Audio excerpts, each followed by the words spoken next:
out there, Akronites. Welcome once again to Around Akron with Blue Green, and wow, do we have a jam-packed episode ahead of us today. I'm gonna head over to the north side of Akron to check out Zeber-Martell's gallery and clay studio. Then I'm gonna head over to the Pearl Coffee Company and learn all about their roasting process and Diana coffee. Then it's off to North Canton to the V Rock Shop. Now, if you love rocks and gems and stones as much as me, you're gonna wanna stick around for this story. Now, to kick this show off today, it's a local Akron, Cuyahoga Falls photographer, J.W. Cooper.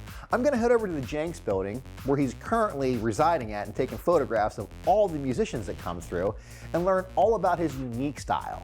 Let's go see what J.W. Cooper is all about.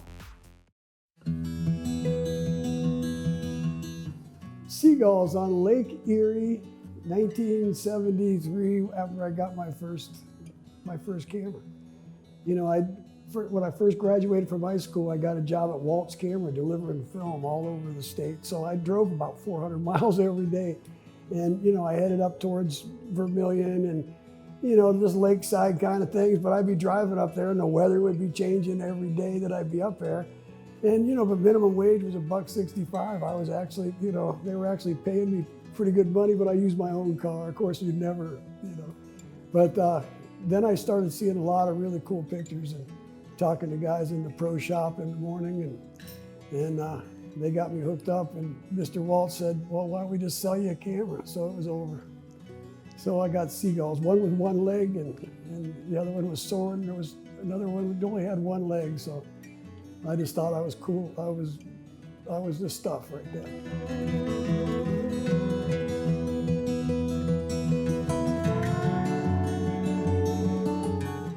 I sang rock and roll. You know, I was big on rock and roll from 6th or 7th grade, clear up into, you know, probably the end of the 90s. I was still playing. You know, we're always an opening act. I always had great musicians playing with me. We always kind of did more of a blues, rocky. You know, I was a singer, so I like that songwriter kind of stuff. You know, I wasn't big on the screamers or anything like that. You know, I was more into like the Allman Brothers and old Free rather than Bad Company. You know, and I kind of kept my, you know, just that kind of vocal. I like that bluesy, drivey, you know, kind of rock vocal. So I had a fun time. You know, we opened up for some incredible bands, and nobody remembers the opening act, but I had fun. So.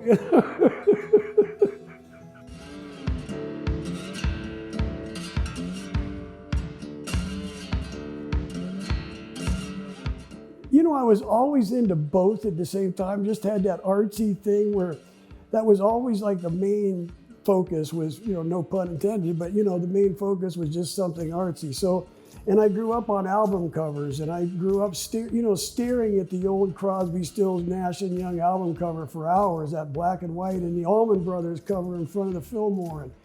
And you know, those kind of things, and Roger Dean for Yes, and just that kind of stuff just gave me that, you know, that artistic thing where I stared at that. So I know what an album cover needs to look like right now. So that's basically where my focus is in lately, is just taking musicians' photos and you know, bands and setting them up the way, you know, I envision them, you know, let them come up with their own ideas. But, you know, if I see something more artistic, I'll try to go for that.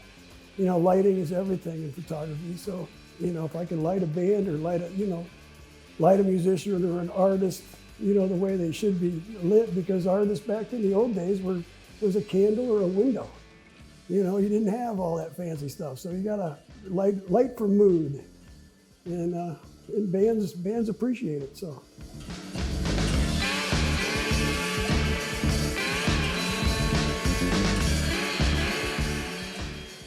Because I think it's the instrument of the camera. It's just, I love those clicks of the lens and, you know, just clicks of the aperture and, you know, and how it feels in your hand, and you're not just holding up a camera, click, click, click, click. You know you'll get a good picture out of 200, you know, but when you got film and you have 36 exposures in there, you tend to take your time a little bit and you try to learn your craft, but it's the craft of photography. You'll learn shadows, you learn because black and white photography, especially in a film camera, is a lot more shadows and contrast. It's, you know, it's not so much your, you know, your baby's pictures or whatever, you know, with cheruby kind of things, you know, so it's a little more edgy. So, but I think, I think film is making a huge comeback. And film cameras, everybody's got one laying around in the garage, or, you know, their grandpa left them or something. It's just wasting there. Where, you know, I'm trying to bring them back to life, and people are dropping some off here all the time. And I'm fixing them, getting them running again, you know, selling them to these kids for $75, $100 and getting them, you know, getting them working. You know, so, and I'm going to start teaching film classes. We're going to use the river down across the street. We're going to walk down the trails, and I'll teach some shadows and, you know, teach people how to do some film photography. And then when they learn that craft, the digital comes early, or it comes easy. You start thinking a little bit. It's not just letting the camera do all the thinking. You know, just get out there and make art.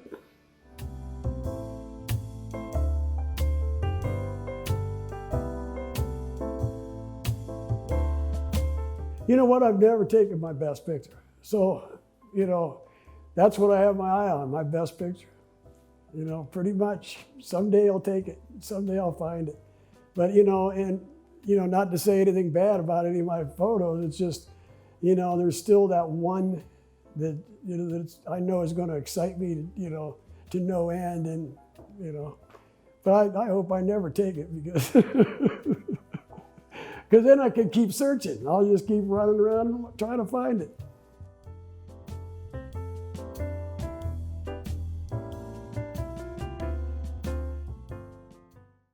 Next up is Zeber-Martell. Now, my story can only do it so much justice. You're going to want to go in and see the beauty in this place. They make elegant clay pottery that you're going to want to have a piece of in your home. Let's go see what Zeber-Martell is all about. I decided when I was 6 years old that I wanted to be an artist, and I'll tell you how. We had to draw a self-portrait in first grade, and this one girl in the room drew a self-portrait and looked just like her, and mine didn't look anything like me, and I thought, I am going to learn how to do that. Went home, told my mom I was going to be an artist, and she said, oh honey, you can be an art teacher. No, I don't want to teach, I want to do art. And so it did start out with drawing and painting, but the minute I found clay, and my high school art teacher would brag that he was the first person that put a piece of clay in my hand, and to his credit, he did. And it's been a journey ever since then. I love clay. I could never go back to just a canvas, although you can see we do two-dimensional, well, they're still three-dimensional, but two-dimensional pieces.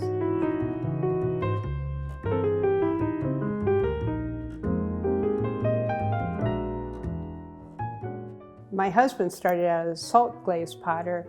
I started out with stoneware, and there was no color, really high fire, and it was all about just doing a certain glaze. Well, I always wanted to introduce the painting back into the pieces. So I started with some what's called underglaze stains, started painting them on, putting clear glazes over pieces.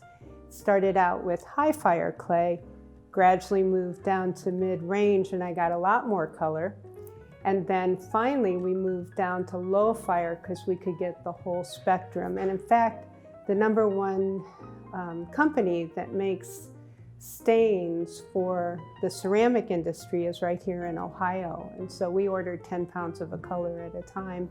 And it was just sort of, just kept stepping it down to get more and more and more color. And then also the way that it's applied, you know, I do paint on clay. I paint on it, I use airbrushes, I use my hands, I use underglaze crayons that we make, and then there's a clear glaze over top of the whole process.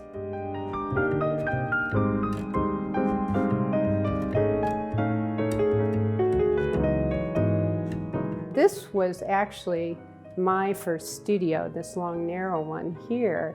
This building's been here since 1902. I think it was an electric company at one time, like Ohio Edison, but I'm not sure that's what it was called at the time. But this building is just solid as a rock. It's been here for a long time. But when we moved in, there were no sidewalks out front. It was just warehouse space. You know how artists go into areas and develop them. There was no sidewalks. We had an apron. We angle parked in the front of the building. The lofts weren't there. The hotel wasn't there. The only thing that really was there was Luigi's, you know? And I think the Portage broom and brush, there was that over there. So this was just sort of this really quiet little area because it was sort of landlocked once they redid the bridge.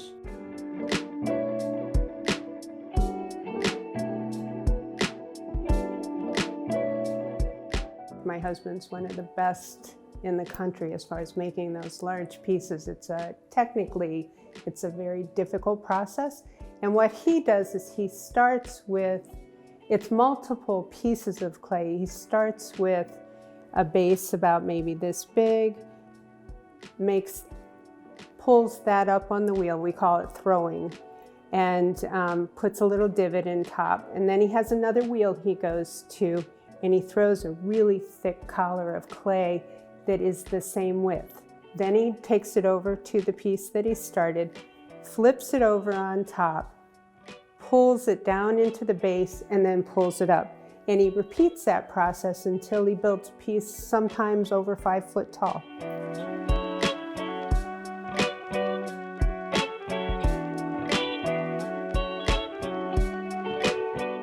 Very equipment heavy. We have 5 kilns back there. We have 6 wheels, a spray booth, a slab roller.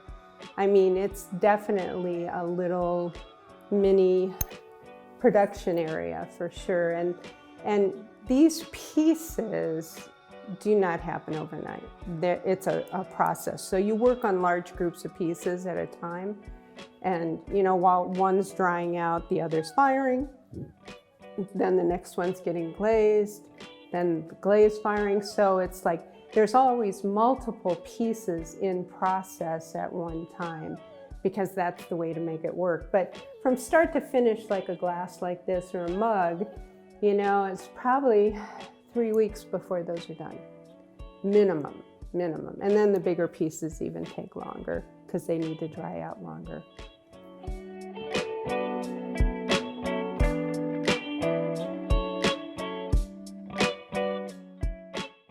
I just love when people come to the recognition that they're talking to the person that made the piece, and they're thrilled, you know, to get to talk to the artist, you know, and just know that there's that personal connection. I mean, these are pieces that appeal to your soul. I always love to say, art shouldn't match your sofa, it should match your soul. And I think that's a real mantra as far as like attracting people. And, you know, they'll say, well, I don't know if this piece matches. And I go, do you love it? Does your heart love it? That's where you start. Well, a good example is a cup. We have this saying that goes, you know, we handle that cup multiple times. And when a person buys a handmade mug and it becomes their favorite mug, it's like you're holding hands with a potter.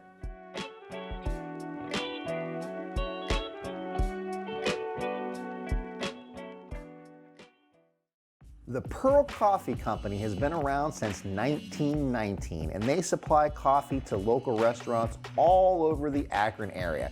So I know you've had their coffee once or twice, but you probably never visited their shop.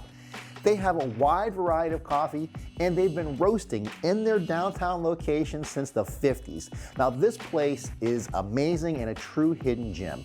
Let's go see what the Pearl Coffee Company is all about. Since I was a little girl, I started early drinking coffee. And when my dad on Saturdays have an emergency call for the restaurants, they would call up, oh my gosh, John, we're out of coffee. I would go with them, come down here, pick up the case of coffee, and then we go to the restaurant, and then we always have lunch. And I always had a grilled cheese sandwich, but that's my earliest memory of the roasting plant.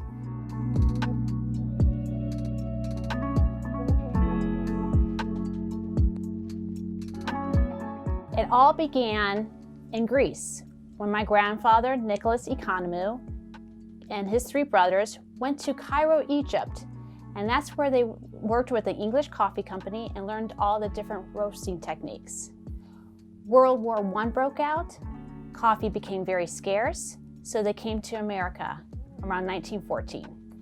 They worked in different areas of the United States, worked odd jobs, pulled their money together, and then they started the company in May 22nd, 1919. It was on Bowery. It was a little small place. That's where they first started. And then in 1952, they built this building.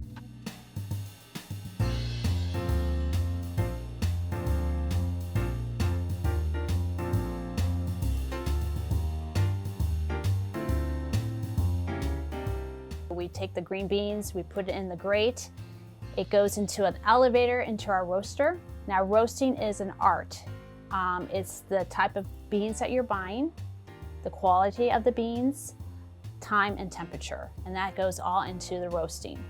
So we have a big roaster that we can roast up to 500 pounds of coffee at a time. But we like to keep everything here fresh, so we do it in small batches. And it's like a big drum, it turns. It's run by gas.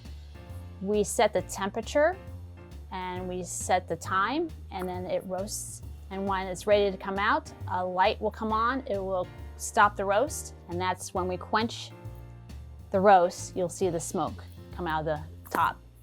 And then we draw it out into the cooler that turns. Also, there's a big draft to help cool down the beans. And then from there, it goes up to our bins for grinding. It goes into our packaging machines, or it goes for flavoring. That's done in a different department, because one thing about coffee, it's a sponge. And wherever it is, it will absorb whatever flavor is in the air. So we keep the flavoring in a different department. And we package it into individual fraction packs, or we do it in 5-pound whole bean or ground, whatever the customer desires.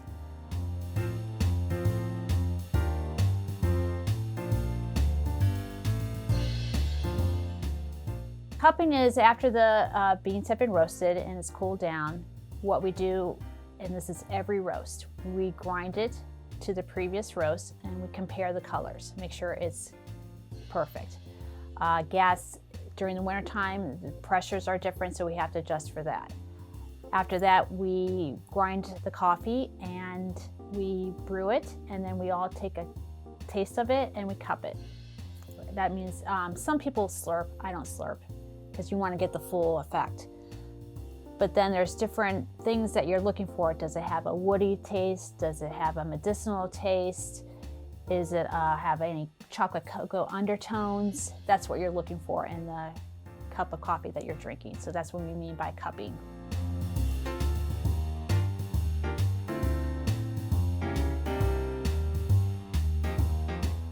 So a lot of people forget that we can grind your Greek style, or it's Turkish style, but here we call it Greek style because we are Greek. It's an old stone mill grinder, and it just grinds it very, very powdery.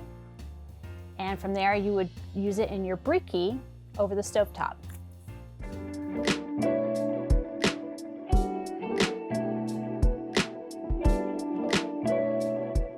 A lot of people don't know about us that we are open to the public. You could come down here and purchase coffee.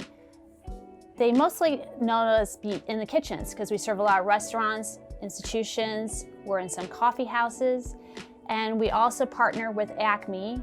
We roast our bulk coffee, and if you go into the Acme stores, you'll see a big black bureau roasted by the Pearl Coffee Company in the whole bean form. And then right underneath, you'll see our 8-ounce bags with the Pearl Coffee Company, and those are ground and whole bean.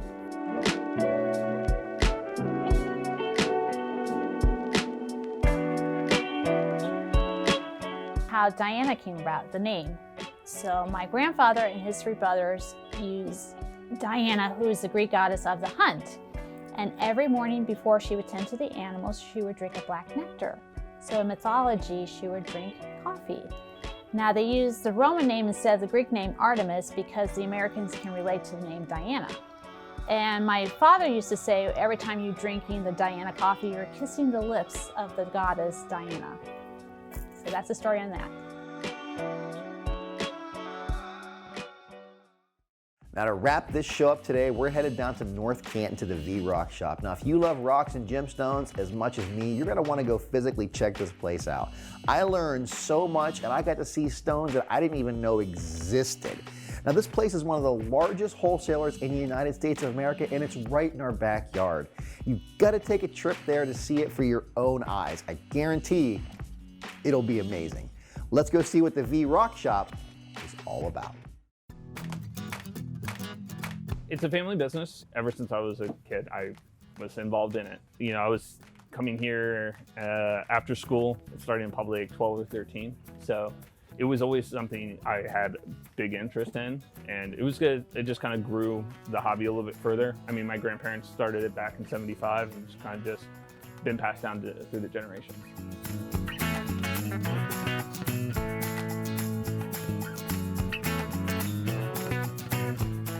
My grandfather was working for a company called WT Grants. It was kind of like a Walmart, Kmart type of formation.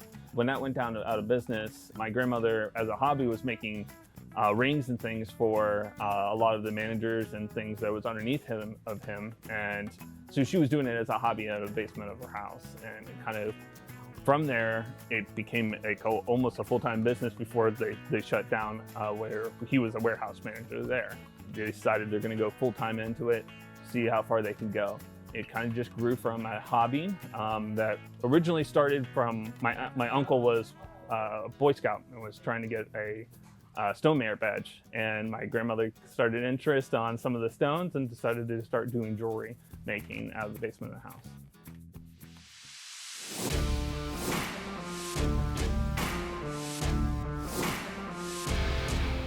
That's the beauty about the shop here, is we do a lot of geology standpoint to our stones. So we'll tell you how it's formed, where it grows, the different types of formation as it comes in, and things of that sort. And so you can get to see a little bit more information about what you have. We have people that come in all the time asking what type of stone they have. Is this a meteorite, or this is something else? So we were able to kind of go through with them kind of what they have as well. We do that free of charge. Just kind of, we love talking about it. I mean, this is a passion of ours, so we enjoy talking about rocks. And that's kind of us.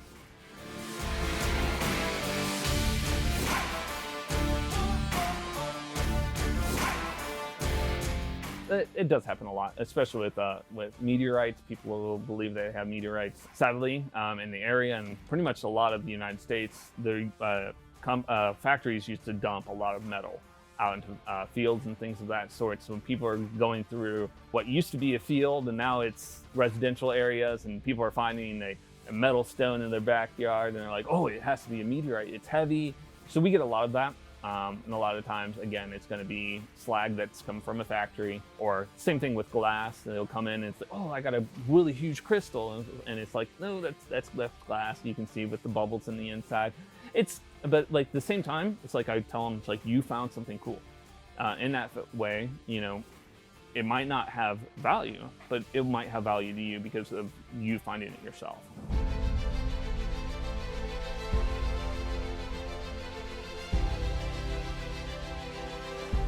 We're a retail wholesale business of rocks and minerals, gems, jewelry from all around the world. China, Brazil, India, Pakistan, you name it, Madagascar, Morocco, pretty much from all around the world. We're kind of like a supermarket of different rocks and minerals from all around the world. We work with a lot of businesses, but also with the local area as well.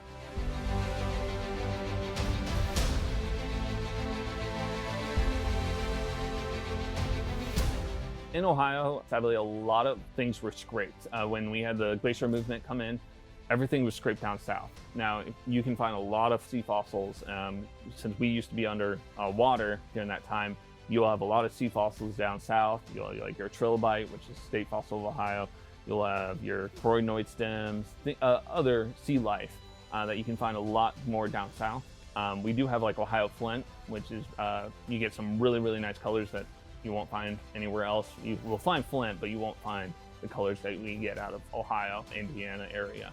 There's Flint Ridge in Ohio that you can go mining and things of that sort. But yeah, we don't have as much deep colored minerals and things. We have some fluorite and things that you can find, but for the most part, that's why we import in, because there's so much around the world that you can find. In the Ohio area, there's not as much. Go to New York, you can get like your Herkimer diamonds. Go down south to your like North Carolina, you can get your rubies, your sapphires, you can get a lot more unique stuff in the local areas, but sadly with the northern part of the United States, with the scraping of the glaciers, a lot of our minerals and nice fossils or crystals and things of that sort would have been scraped down south.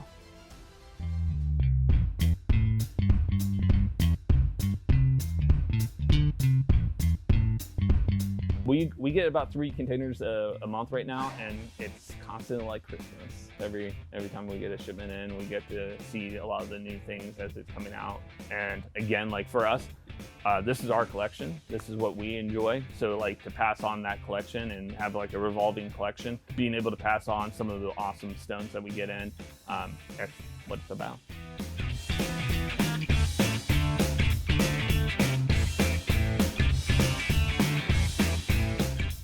You think you know something about rocks, and then the next year it's like, oh, hey, here's this new find. You're always learning.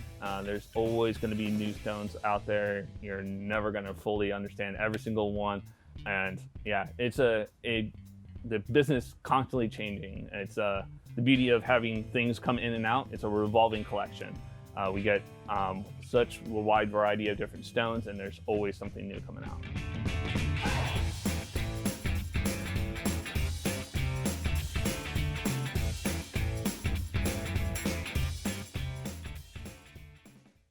Thank you once again for watching this episode of Around Akron with Blue Green. Now, if you have any questions or any comments, you can reach me at www.aroundakronwithbluegreen.com, or you can catch me on social media. Thank you, and have an amazing day.